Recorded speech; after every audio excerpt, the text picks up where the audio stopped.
water, please. Good evening.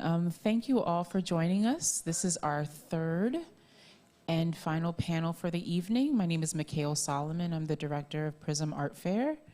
And I am happy to introduce you to Folashade Ologundudu. She is the founder of Lightwork, which is a platform that we are collaborating with this afternoon to present this panel. Folashade Ologundudu is a Brooklyn-born writer and multidisciplinary artist. Her work explores social issues of identity, race, and youth culture as it pertains to art, fashion, and media. She's the founder of Lightwork, a creative platform rooted at the intersection of art, education, and culture. And Folashade will be in conversation with Octavia Yearwood and Terrell Villiers this evening. Thank you so much, Mikhail, for that introduction. And thank you, everyone, for being here with us tonight. I'd like to take it over first and foremost to our panelists and just ask that they introduce themselves very quickly. And then we'll get into the conversation, which is about Black freedom and Black existentialism through the lens of the queer community. And I really want this conversation to be informative, educational, and a learning experience for all of us to have a better understanding of the queer community and of people in our fellow community as well. So Terrell, would you be kind enough to introduce yourself? Hello, my name is Terrell Villiers. I'm a cartoon illustrator and community organizer, originally based in Miami, currently living in Brooklyn. I'm the artistic director of a creative Afro-Caribbean platform called Masisi, based here in Miami. And yeah, that's a little bit about me. How y'all doing today? I like that. That's right. I need your energy. I know them deviled eggs got y'all happy over there. And that's the ceviche, all the good. My name is Octavia Yearwood. I am a conceptual artist, author, and pretty much a woman who does whatever she wants to do. I'm always working in the intersection of art and helping people transform to be better. And happy to be here. Thank you so much to Octavia and Terrell for being here tonight. I'd like to start off the evening with a piece from Audre Lorde. I'd like to read it to the audience. It's from Sister Outsider, and it's one of their very well-known poems, the transformation of silence into language and action. So here's the quote. I have come to believe over and over again that what is most important to me must be spoken, made verbal and shared, even at the risk of having it bruised or misunderstood. That speaking profits me beyond any other effect. I began to recognize a source of power within myself that comes from the knowledge, thank you, that comes from the knowledge that while it is most desirable not to be afraid, learning to put fear into a perspective gave me great strength. My silences had not protected me. Your silence will not protect you. So in reading that quote, I just started thinking about the queer community. And I started thinking about where we are in the world, where we're having discussions about LGBT rights, we're having discussions about social equality, racial equality. And I wanted to ask you both questions about times in your life when you hadn't perhaps spoken up for yourself, or times in your life where you were silent about who you were, and what those experiences were like, but also what was it like to then not be silent, to break your silence, to speak up and advocate for yourself. And you can respond in any way, whether you want to do that through the lens of your art or through your personal experience. Good question. Well, I think for me, I'm a first-generation American to British Jamaican parents. So I grew up in a pretty conservative household. I was also raised primarily in Central Florida, so we're, talking Deep South. So I think throughout most of my life, I've been often silenced with shame, identity politics. People have often burdened their shame onto me in terms of how I should present myself, how I should talk, how I should act for the greater part of my life. even people throughout my family, even people throughout the Black community have often, discarded me, saying that like, oh, you talk white, or you dress this way, or you're, all these different derogatory terms. So, it took me a while moving through those periods of my life to really be able to find my voice. And I did so actually when I moved to Miami a few years ago. I was commissioned to work on the first flyer for our Masisi event.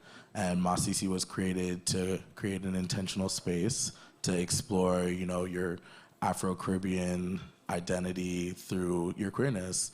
And through that, I began to really explore the identity that I was so not exposed to my entire life through my work, by doing different research of dance hall culture and realizing how closely this is actually related to me and my family lineage, and realizing that when you kind of strip back the binaries of gender and all these facets of patriarchy that society has put onto us, you actually realize that a lot more things around you are queer than you actually realize.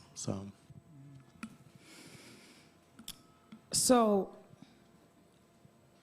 I love this question, and I think that when I heard that quote just now, because I did not read it prior, apologies, it made me think about how much suppression we do on ourselves. And when I think about my queer journey, and how I chose to express that, I realized a lot of it was self-inflicted, because I didn't allow really anybody to know who I was.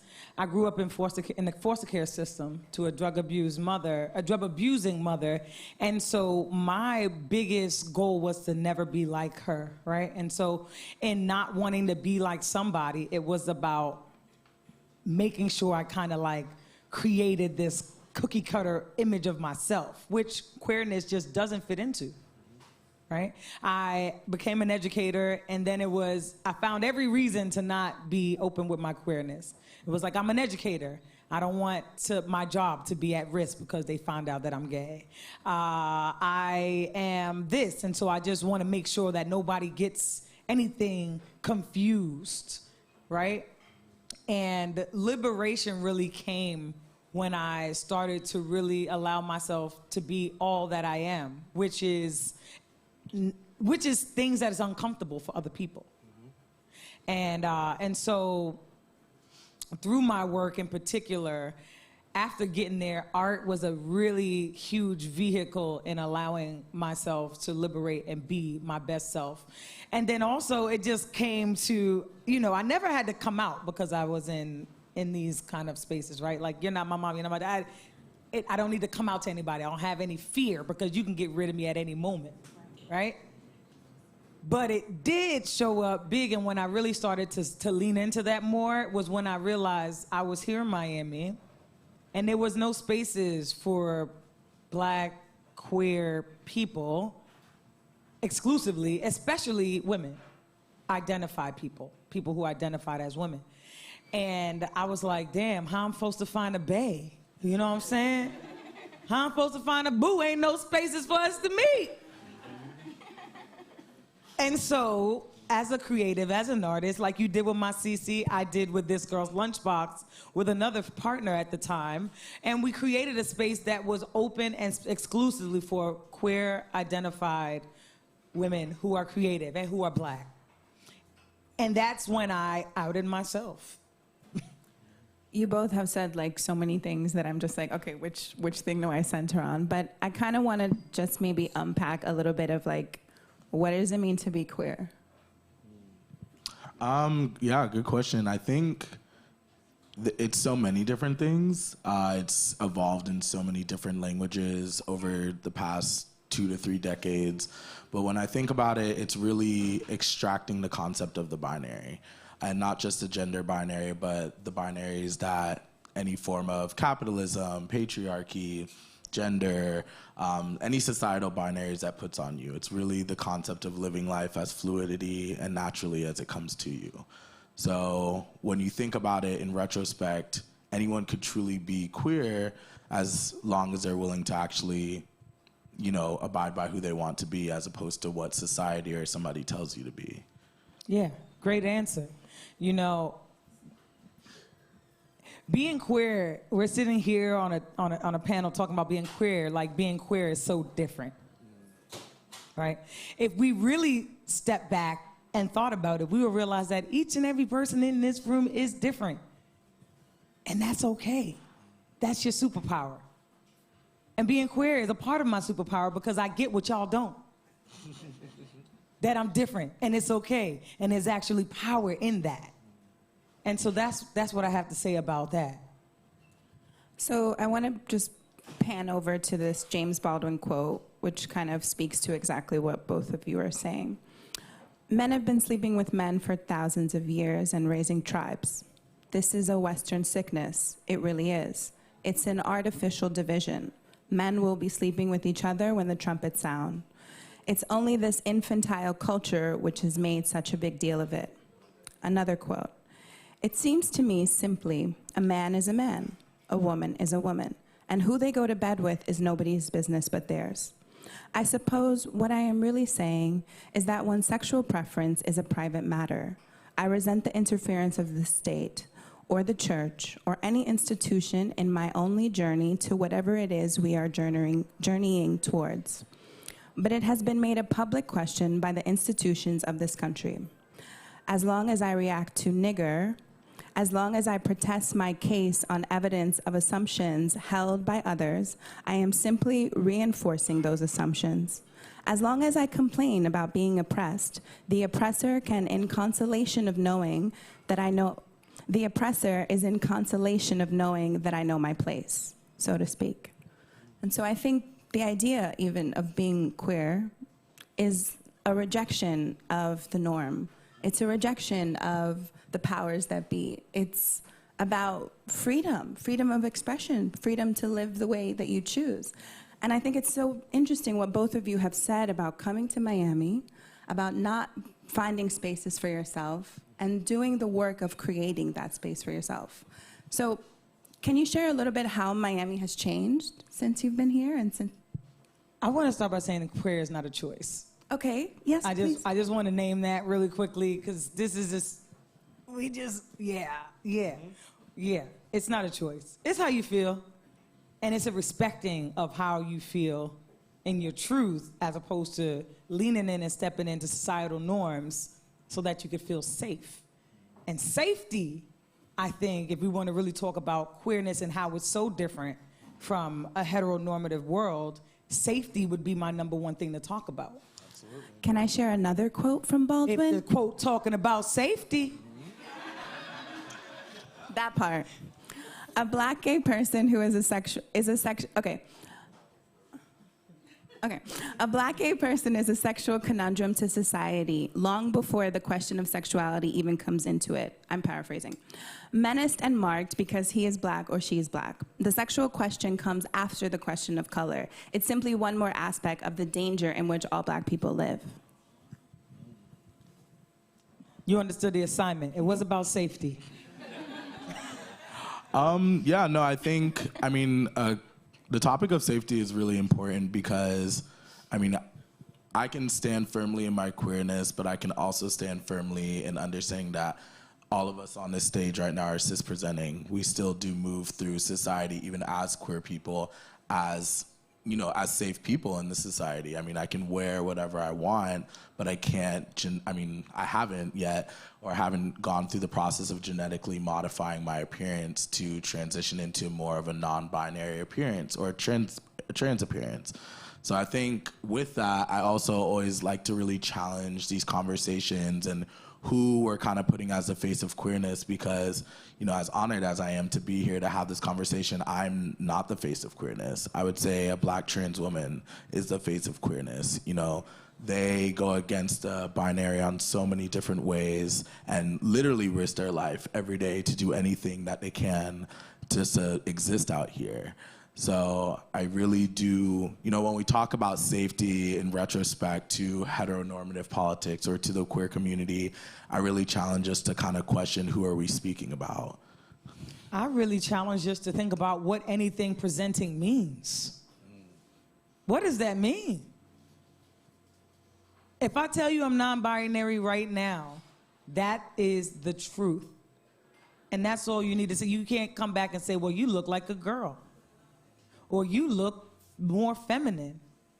I think that, again, safety, it has to be a real shift of mindset for the greater community, and the conversations need to happen not only by queer folks being the one to explain and express all of the things that we deserve. It is the due diligence of people to break their own mental shackles around what they think is true, what they think they see, what they think is real. Your eyes lie. And yeah, I don't even remember the question, but I'm really passionate about this because, you know, it's quite old. You know, we were talking about how dated a lot of these concepts are, even from old readings. And I know, you know, we obsessed with the past.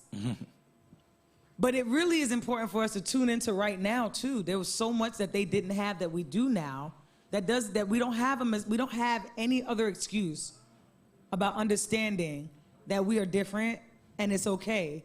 And being queer should not be a marker for, like, you being able to wear what you want to wear should not be an ancillary idea about your safety.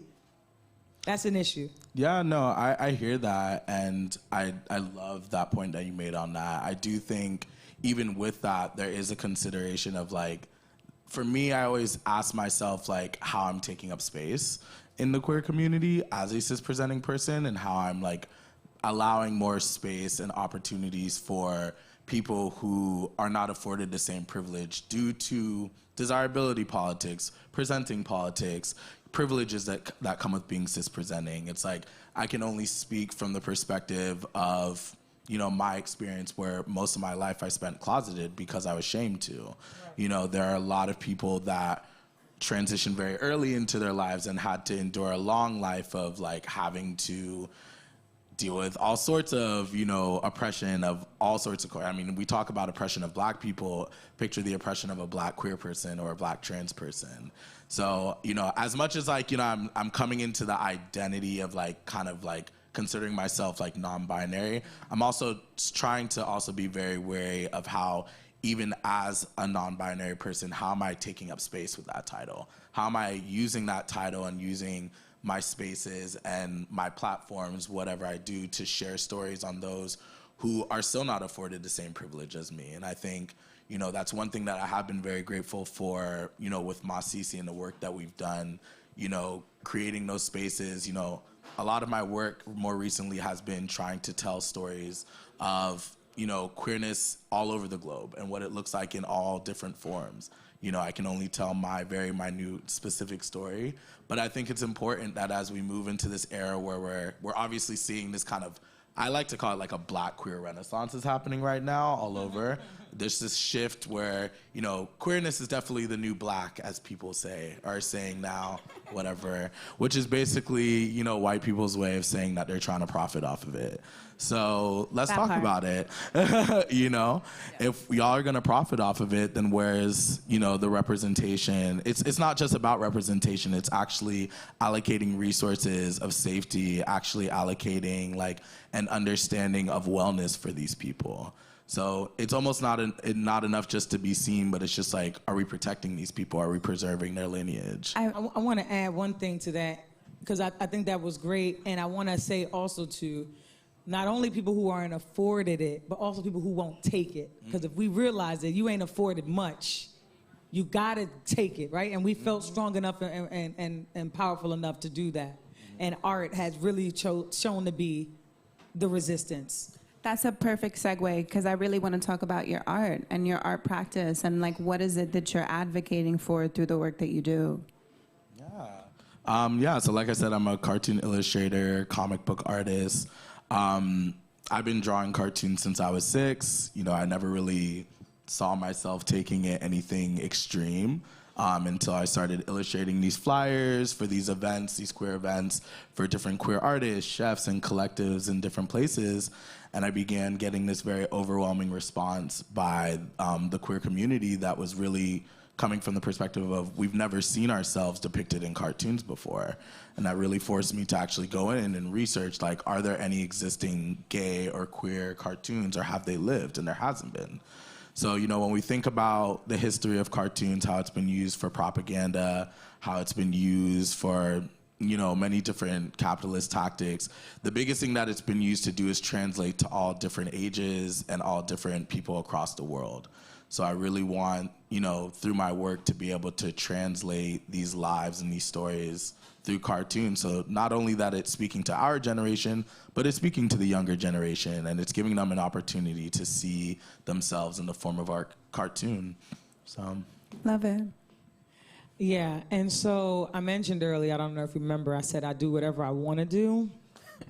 And so I have been doing just that. So for me, my art has been, like I said, an author, and my life, people would hear me share stories about my life and say, you should write a book. And I just couldn't find the reason to write a book until I thought about how it could benefit others. And so, hey, Nicole. So what I did was wrote a book called How the Hell Did You Do That? As a blueprint for young people who may be going through foster care and other transitional situations in childhood trauma, to help them work through those things quickly. That's my writing art. And then most recently, my most recent work of art was, like you said, affording spaces, creating spaces. I saw the epidemic of Black trans women being killed. And it has, from the time that I started the project in 2019, it has basically doubled. And I started this because every time I went into a queer space, there was another Black trans woman being killed. And the queer community is very much like family. So imagine losing 2 family members a month, sorry. 2 family members a month every single year, and then it going up. Imagine how painful that is.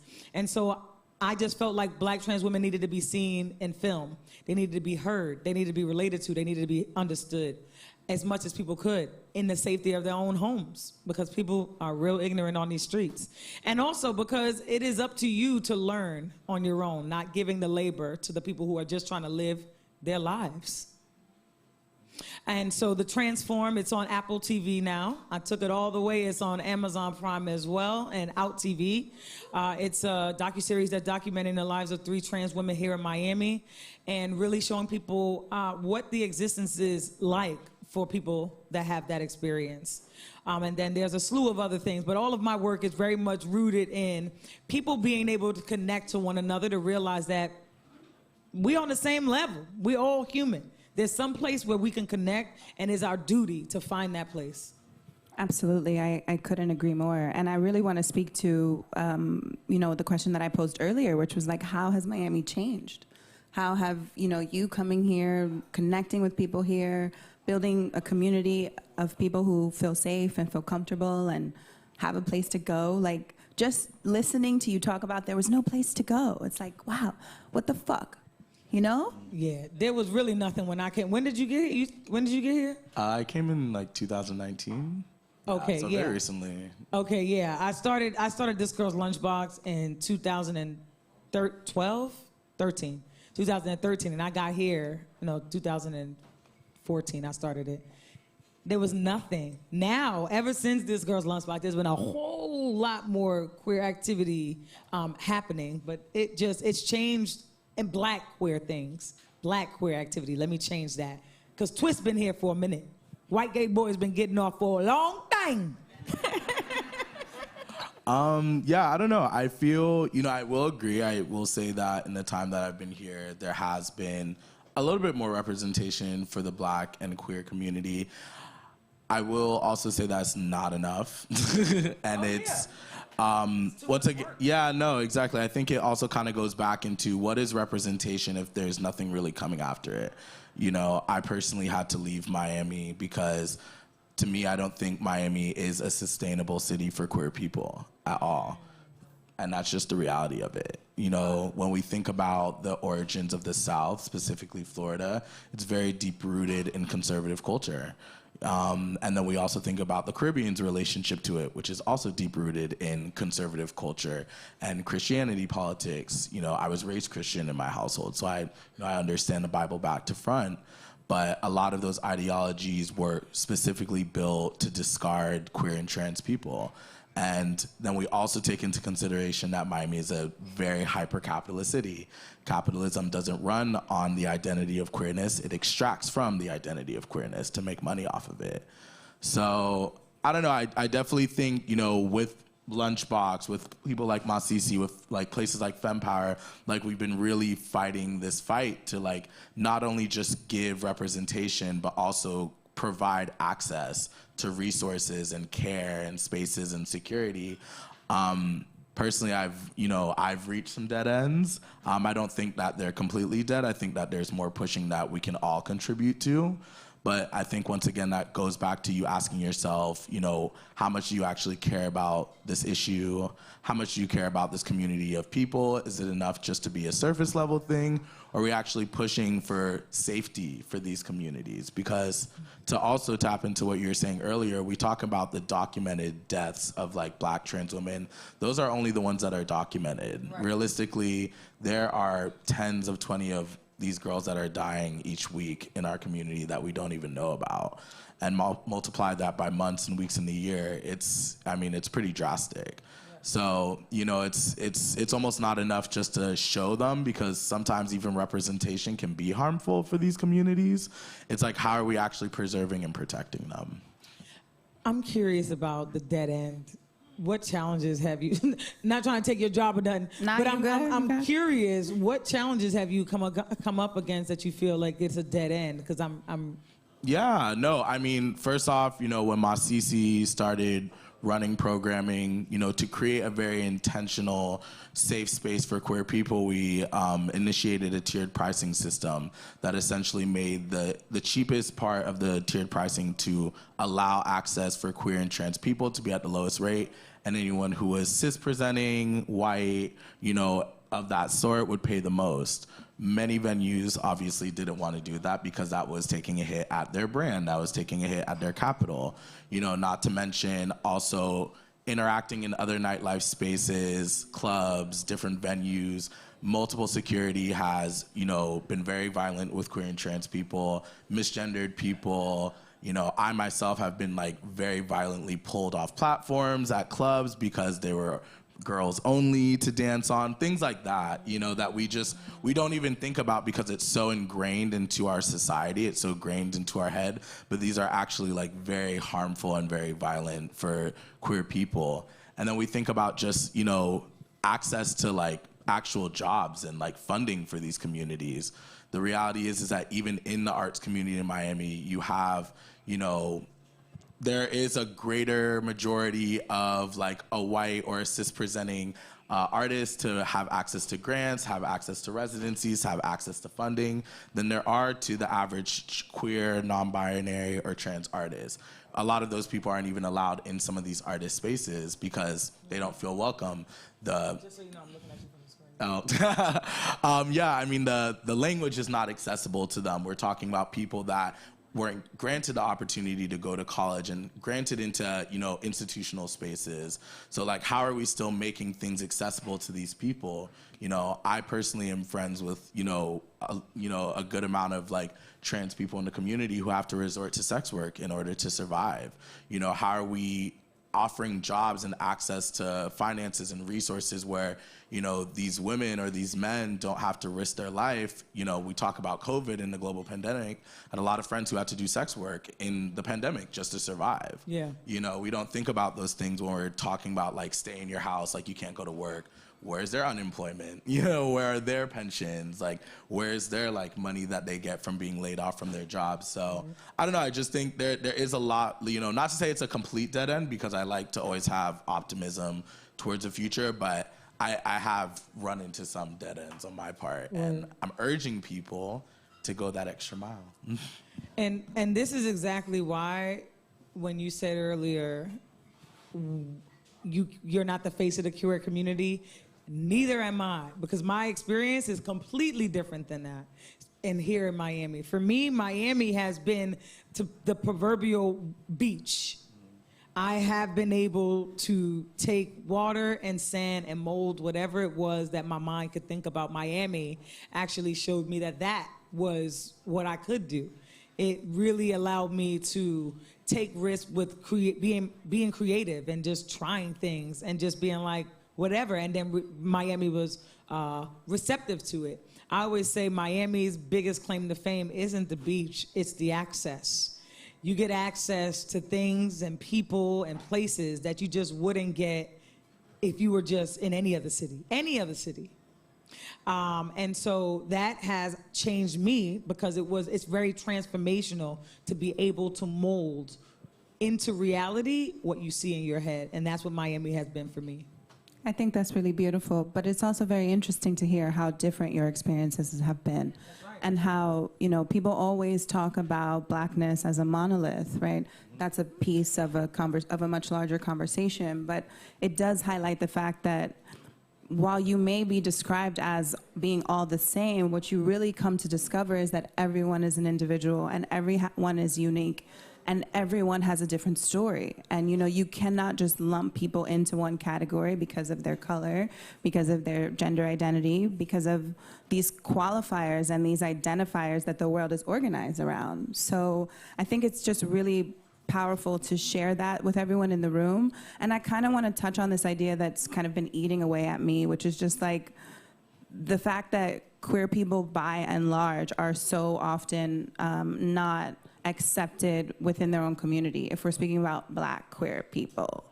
And so, you have a lot of these like religious beliefs, and it's like, well, you can't be this and you can't be that. And it's interesting to see how much of the behaviors that Black people inflict on each other that are directly tied to being oppressed.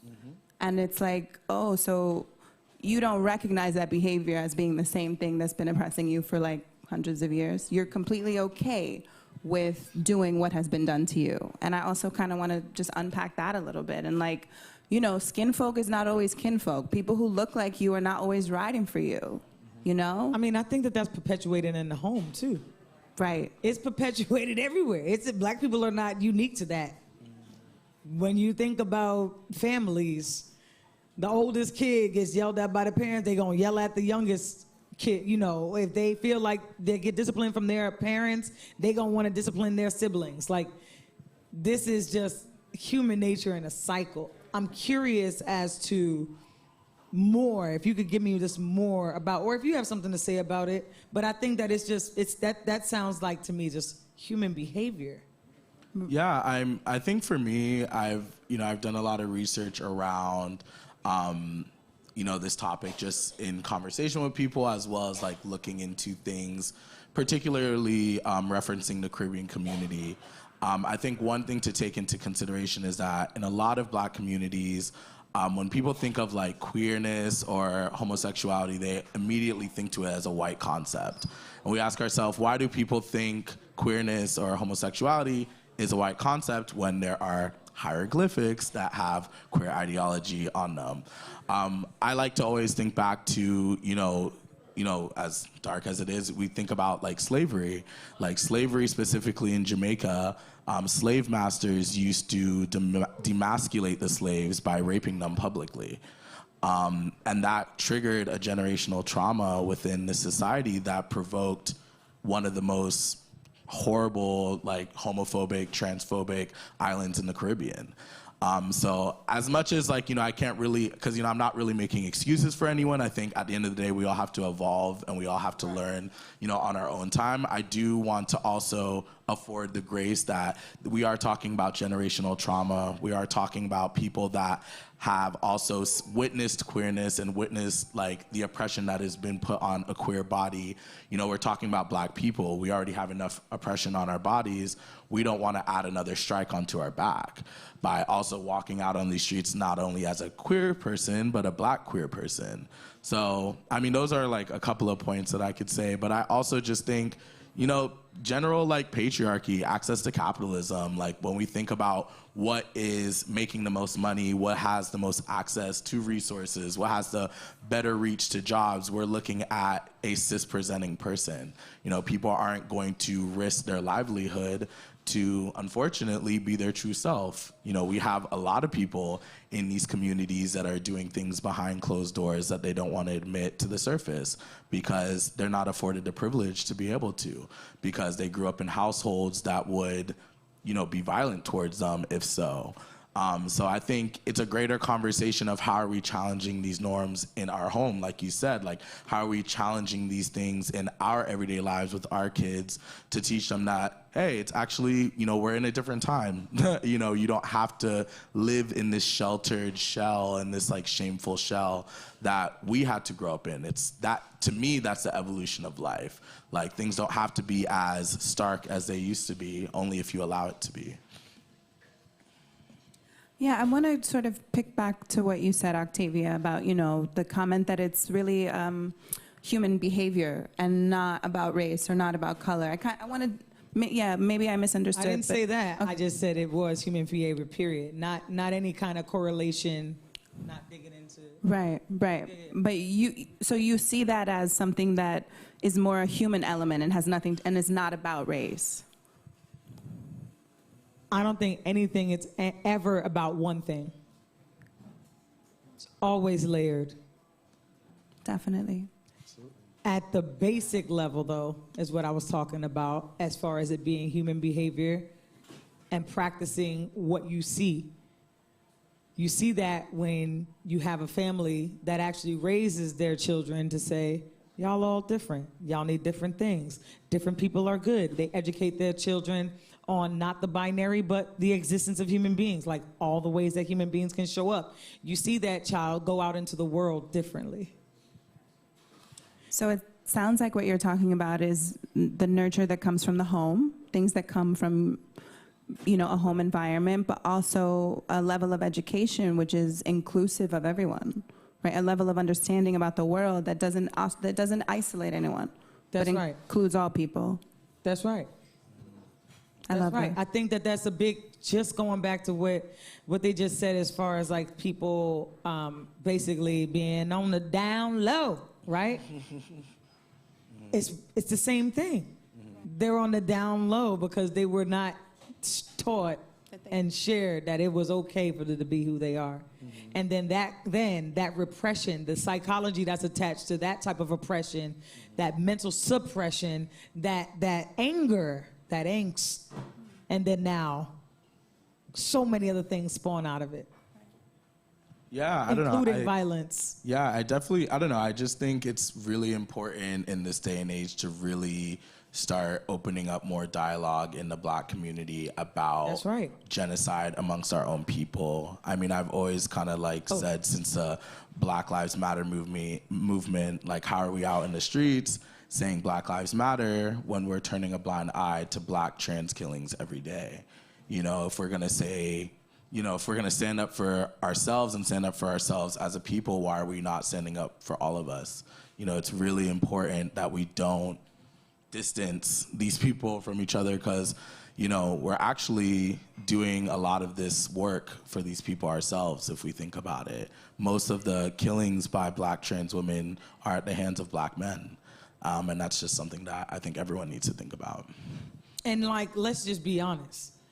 There's so many causes in the world.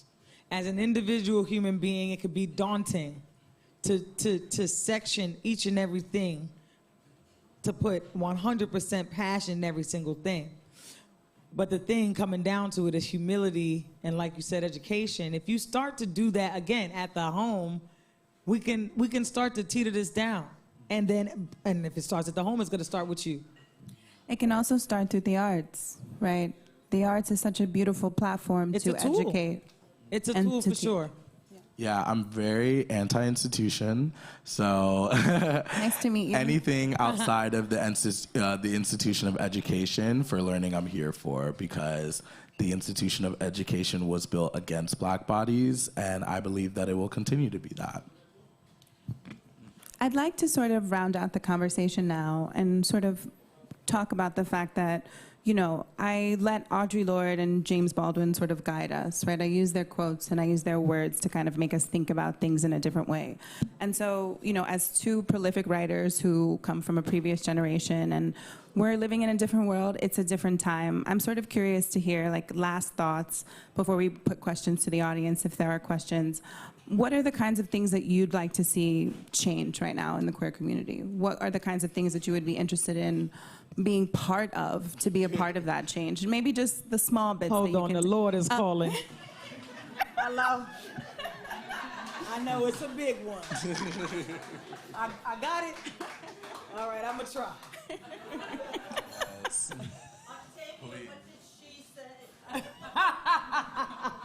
I like that. Or they. Or they. Man, what needs to change?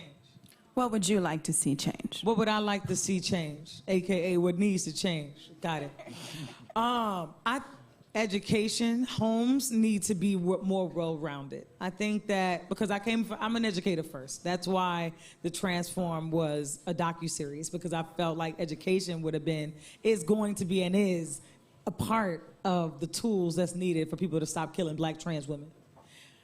Y'all need to see, y'all need to hear, y'all need to be able to just be in a space to listen and not ask questions, essentially.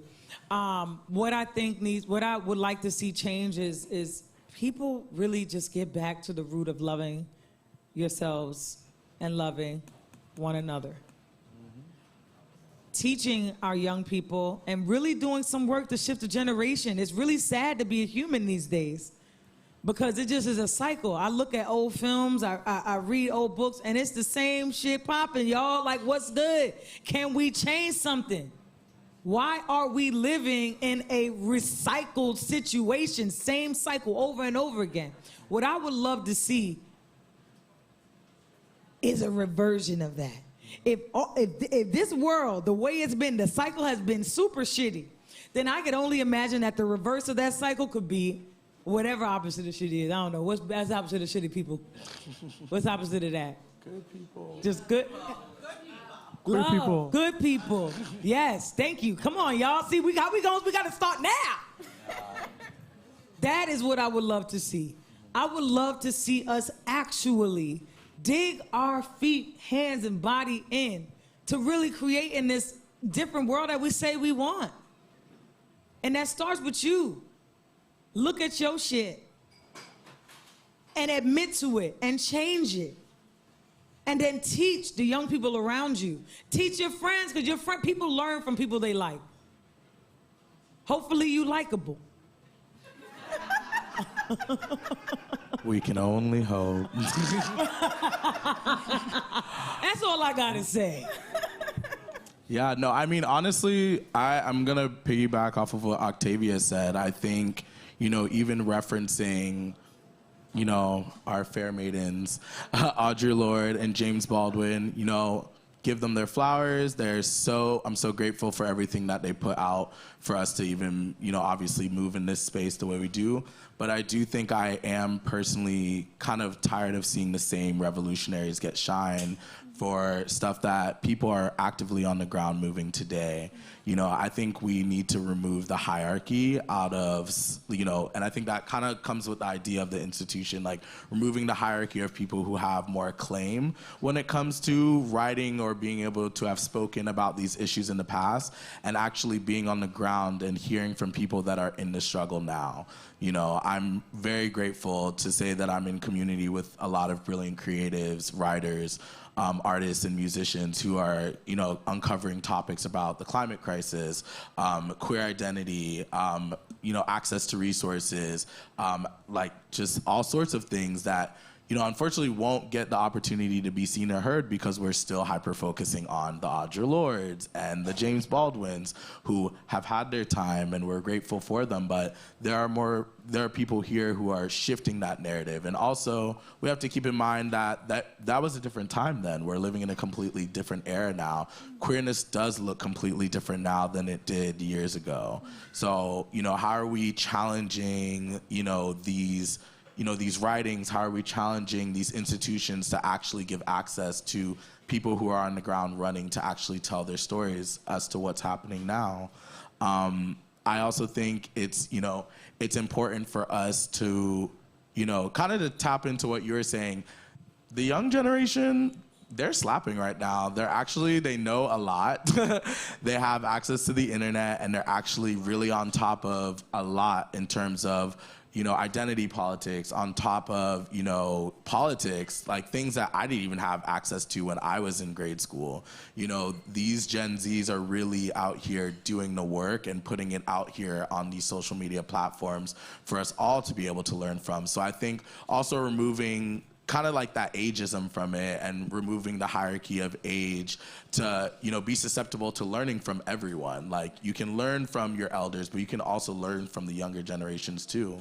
They actually have a lot that, people are really trying to shift that if we keep trying to like slow arm them, we're not going to get the opportunity to actually learn from them. So yeah, I think those are a couple of things. And yeah, just generally just passing the mic, passing the mic to those who have more, more of an idea of what this topic is about. Like I said, I'm so grateful to be on the stage, to be being able to have this conversation about this. But I think I honestly challenge Prizm or this talk that maybe the next round of conversations around Black existentialism and the queer community to invite 2 trans people on stage to talk about their experience, because I think they do have, a lot more to speak about those ideologies and a lot more about those histories than I personally do. I've learned everything that I've learned from Black trans women about queerness. I wouldn't be here within my work, within my practice, or even be on the stage talking the way I am without that. So